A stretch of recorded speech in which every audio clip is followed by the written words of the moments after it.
नवी मुंबईच्या पर्यटकांना किल्ले रायगडावर घेऊन आलेली खासगी आराम बस किल्ल्याजवळील कोझर घाटात शेवटच्या वळणावर चालकाचे गाडीवरील नियंत्रण सुटल्याने 30 फूट खोल दरीत कोसळली. नवी मुंबईचे 44 पर्यटक खासगी गाडीत खचून भरलेले होते.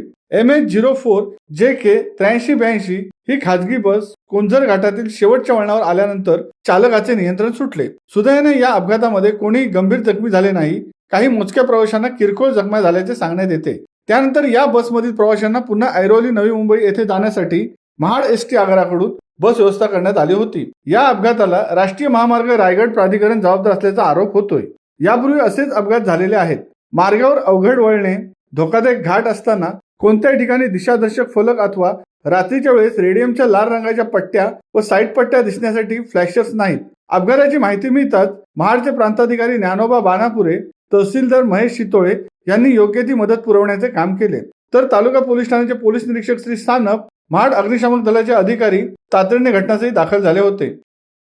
शिवसत्ता टाइम्ससाठी अमोल कुमार जैनसह निलेश लोखंडे, महाड, अलिबाग. दे धडक बेधडक वृत्त देणाऱ्या आपल्या शिवसत्ता टाइम्स न्यूज चॅनलला लाल बटन दाबून सबस्क्राईब करा आणि बेल आयकॉनला क्लिक करायला विसरू नका.